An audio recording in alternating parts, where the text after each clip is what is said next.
Assalamualaikum warahmatullahi wabarakatuh. Selamat pagi. Apa kabar semuanya? Oke, jadi pada pertemuan kali ini kita masih melanjutkan ya materi bab persamaan dasar akuntansi. Kita akan memasuki subbab pembuatan laporan untuk persamaan dasar akuntansi. Jadi setelah mempelajari subbab ini diharapkan kalian dapat ya mengidentifikasi jenis-jenis laporan keuangan, menjelaskan unsur-unsur dalam laporan keuangan, menyusun laporan keuangan berdasarkan persamaan dasar akuntansi dengan benar, jujur, teliti, dan bertanggung jawab. Jadi, kalian akan diajarkan bagaimana cara membuat laporan keuangan. Oke, karena materi ini meneruskan materi minggu lalu tentang jurnal persamaan dasar akuntansi, idealnya sebelum memasuki pembuatan laporan keuangan, kalian harus bisa dulu membuat jurnal persamaan dasar akuntansi. Tugas minggu lalu adalah kalian diminta membuat jurnal persamaan dasar akuntansi ya. Cuman hingga saat ini yang mengumpulkan baru Lodriano untuk kelas 12 IP1, Balavantu, Dwi, Dewi, Franky, Zaki, Miftahul Rizky, Nadia, Raden, Rendiani, dan Supri untuk PS2. Jadi yang lainnya silahkan dikerjakan tugasnya dan diupload ke drive saya. Nanti akan saya kirim ulang ya link pengumpulannya. Oke, kita kembali ke materi ya. Jadi untuk subbab ini tentang laporan keuangan itu ada 4 bagian. Pertama adalah tentang pengertian dan komponen laporan keuangan. Yang kedua, unsur-unsur laporan keuangan. Yang ketiga, bentuk laporan keuangan. Yang keempat, mempraktikkan penyusunan laporan keuangan secara sederhana ya, berdasarkan data persamaan dasar akuntansi. Oke, untuk pertanyaan pemantik. Masih ingat tidak kalian tentang pengertian akuntansi? Ya, akuntansi adalah suatu proses pengelolaan data untuk menghasilkan informasi bagi pihak yang membutuhkan. Ada data yang diolah berupa transaksi keuangan untuk menghasilkan informasi untuk pihak yang membutuhkan. Jadi, tujuan dari proses akuntansi adalah menghasilkan informasi bagi pihak yang membutuhkan. Tapi, tahukah kalian apa bentuk informasi yang akan disampaikan bagi pihak yang membutuhkan? Ya, informasi yang akan disampaikan kepada pihak yang membutuhkan adalah berupa laporan keuangan. Jadi, apakah itu laporan keuangan? Ada yang tahu? Ya, laporan keuangan adalah catatan informasi keuangan suatu perusahaan pada satu periode akuntansi yang dapat digunakan untuk menggambarkan kinerja perusahaan tersebut. Jadi laporan keuangan itu dibuat setiap satu periode. Oke. Laporan keuangan yang disajikan harus dapat memberikan gambaran secara jelas terhadap posisi keuangan. Ini akan ditampilkan dalam laporan neraca. Dan kinerja suatu perusahaan akan ditampilkan juga di laporan laba rugi. Jadi laporan yang dibuat tidak hanya satu ya, tapi ada beberapa laporan. Ada laporan neraca, ada laporan laba rugi, ada laporan perubahan modal. Hal ini dimaksudkan agar pemakai akuntansi, baik pihak internal maupun pihak eksternal, dapat mengambil keputusan ekonomi sesuai dengan apa yang dikehendaki. Kemudian yang kedua, komponen dalam laporan keuangan. Pertama, ada laporan posisi keuangan atau nama lainnya adalah neraca, yaitu laporan yang menggambarkan posisi keuangan baik aset atau harta, liabilitas atau utang, dan ekuitas atau modal suatu perusahaan selama satu periode. Kemudian yang kedua, ada laporan laba rugi, yaitu laporan yang menggambarkan jumlah penghasilan dan beban suatu perusahaan dalam satu periode. Dan yang ketiga, laporan perubahan ekuitas, yaitu laporan yang berisi tentang perubahan ekuitas atau modal yang menunjukkan penambahan atau pengurangan kekayaan selama periode tertentu. Jadi ada 3 ya laporannya. Laporan posisi keuangan atau neraca, laporan laba rugi, laporan perubahan ekuitas atau modal. Kemudian, yang kedua, unsur laporan keuangan. Pertama ada laporan laba rugi.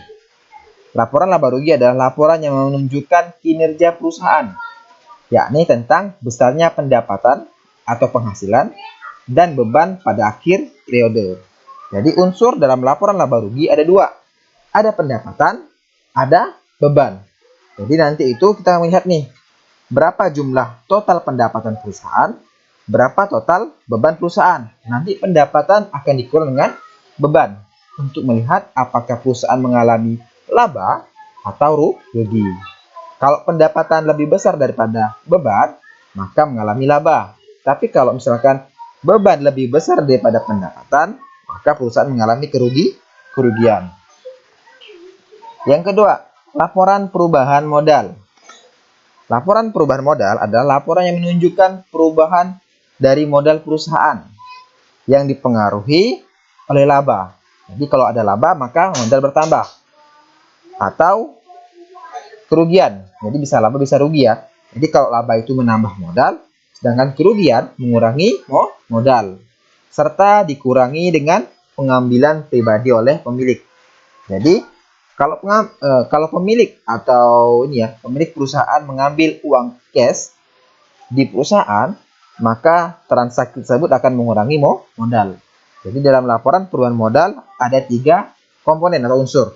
Pertama modal awal, kedua laba atau rugi yang didapat dari laporan laba rugi.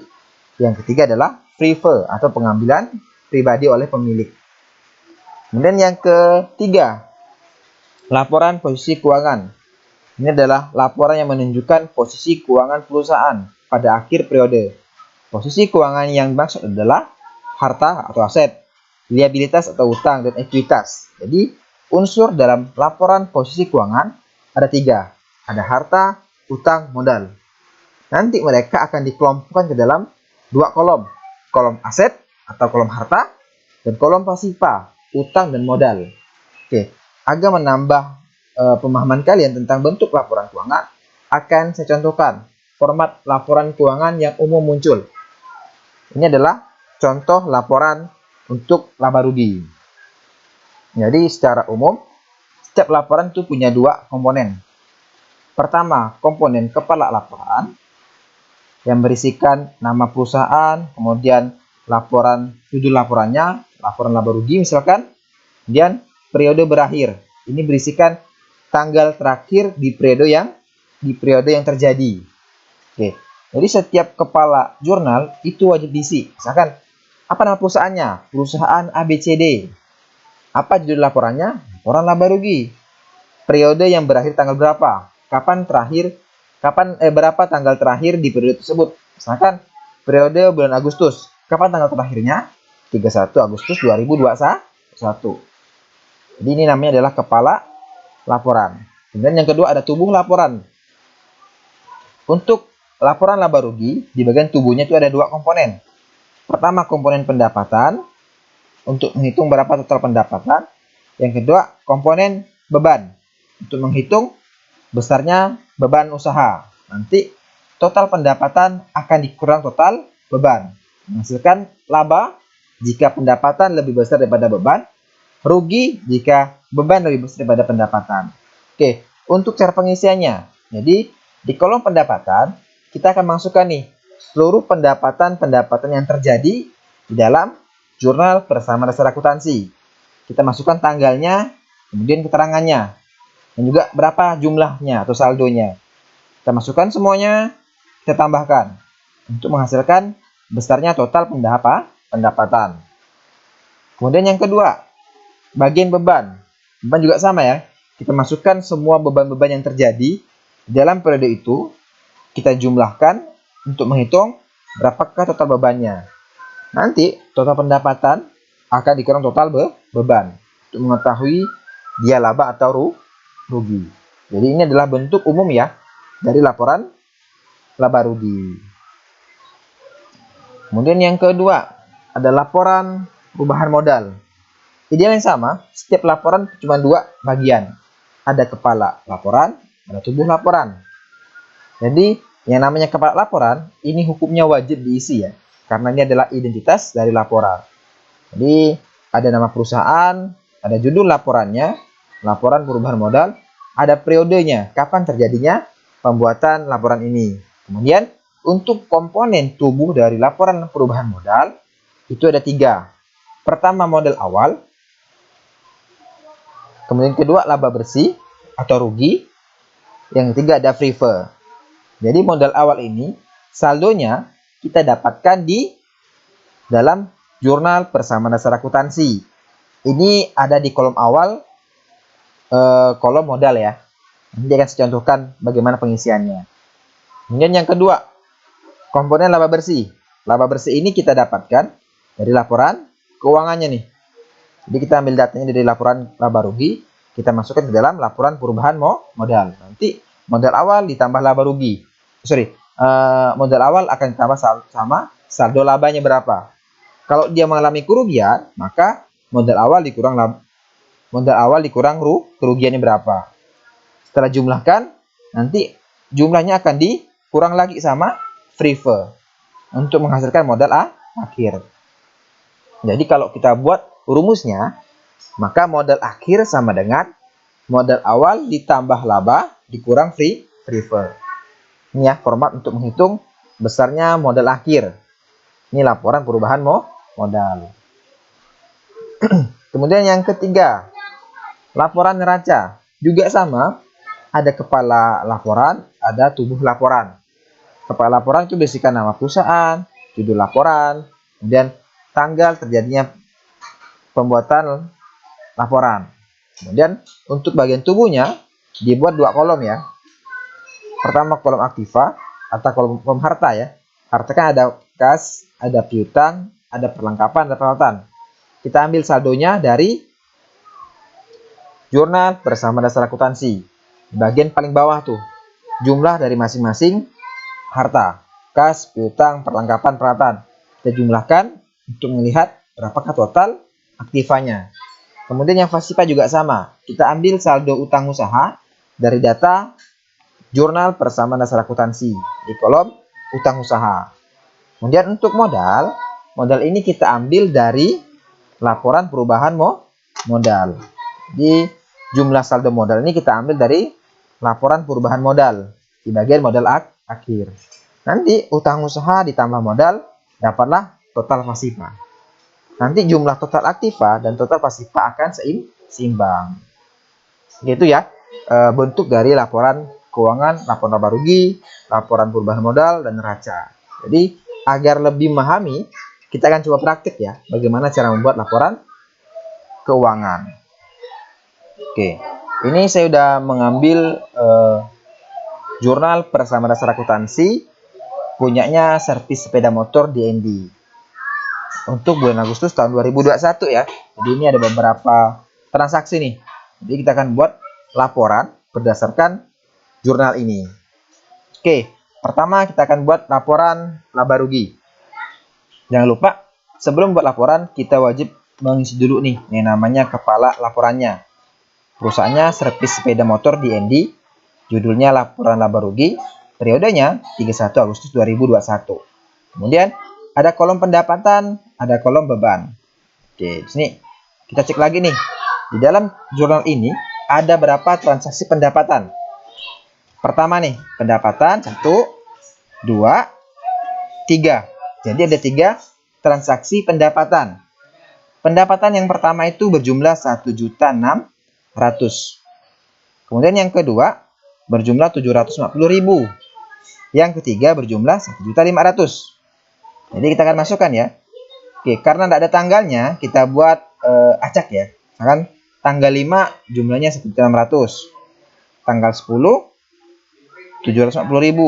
Tanggal terakhir 31 1.600. Keterangannya bisa pendapatan servis, boleh. Pendapatan saja juga boleh. Di sini ini berisikan ringkasan kegiatannya. Pendapatan servis, pendapatan salon dan lain-lainnya. Nanti jumlahkan nih 1.600 tambah 750.000 tambah 1.500.000, maka hasilnya adalah 3.850.000. Kemudian kolom kedua, kolom beban. Oke, di sini ada berapa beban? Pertama, ada beban usaha sebesar 60.000. Kedua, beban listrik dan air 200.000. Kemudian ada beban gaji 300.000, beban telepon 75.000, beban perlengkapan 150.000. Jadi ada 5 ya, beban sewa, beban listrik, beban gaji, beban telepon, beban perlengkapan. Ada 5. Kita masukkan. Tanggalnya karena di jurnal tidak ada tanggalnya, kita buat agak ini ya, buat acak ya. Tanggal 3 beban sewa 60.000, tanggal 7 beban listrik 200.000, tanggal 15 beban gaji 300.000, tanggal 19 beban telepon 75.000, tanggal 21 beban perlengkapan 150.000. Dijumlahkan dapatlah 785.000. Pendapatan dikurang beban. Total pendapatan dikurang total beban. Dapatlah 3.065.000. Karena pendapatan lebih besar daripada beban, maka perusahaan servis sepeda motor DND memperoleh laba sebesar 3.065.000. Oke, kita lanjutkan ke laporan perubahan modal. Di sini ada 3 komponen ya. Tapi sebelum isi jangan lupa nih, kepala laporannya wajib isi dulu. Nama perusahaannya servis sepeda motor, laporan perubahan modal, periodenya 31 Agustus 2021. Modal awal. Oke, untuk mengetahui modal awal, kita akan kembali ke dalam jurnalnya. Di sini, investasi awal atau modal awalnya adalah sebesar Rp10.500.000. Ya kan? Masukkan Rp10.500.000. Kemudian, laba bersih berapa labanya? Labanya Rp3.065.000. Jadi total labanya, laba tambah modal adalah Rp13.565.000. Kemudian free fee. Apakah ada free fee di sini? Ada ya. Ada free fee Tuan Baharudin sebesar Rp100.000. Jadi kita kurang nih. 13.565.000 dikurang 100.000. Maka dapatlah 13.465.000. Ini adalah besaran modal akhir. Nanti jumlah ini akan sama kayak di bagian jurnal. 13.465.000. Oke, sekarang lanjut ya ke laporan neraca. Sama, sebelum buat jangan lupa diisi dulu nih ya di bagian kepala laporannya. Kemudian untuk laporan neraca ada 2 kolom nih, ada aktiva, ada pasiva. Aktivanya berupa kas, piutang, perlengkapan, peralatan. Kita kembali lagi ke jurnal, kita lihat nih.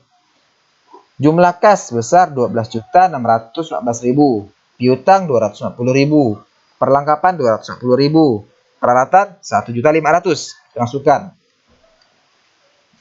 Kasnya 12.614.000, piutangnya 250.000, perlengkapan 250.000, peralatan 1.500.000. Kita jumlahkan semuanya. Dapatlah 14.614.000. Kemudian di kolom pasiva juga sama caranya. Kita lihat utang usahanya berapa di jurnal. Utang usahanya adalah 1.150.000. Masukkan. Kemudian jumlah modalnya.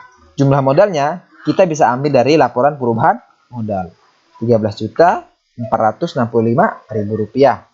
Kita jumlahkan utang tambah modal dapatlah Rp14.615.000. Ini merupakan total pasiva. Jadi total aktiva, total pasiva jumlahnya sama.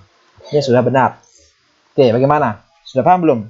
Cara pembuatan laporan keuangannya dari pengertian, unsur, komponen, dan bentuknya.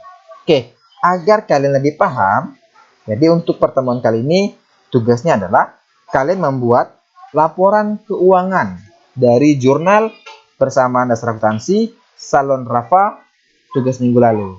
Bisa kan? Kemudian nanti akan diupload ya kayak biasa, kalian upload ke drive saya. Batas pengerjaannya 1 minggu. Jadi minggu depan tanggal 21 Agustus sudah ada di drive saya. Oke, mungkin sekian materi kita hari ini. Selamat pagi. Wassalamualaikum warahmatullahi wabarakatuh. Sampai ketemu minggu depan. Untuk minggu depan itu kita akan mempelajari bab siklus akuntansi perusahaan jasa. Oke, sampai jumpa semuanya.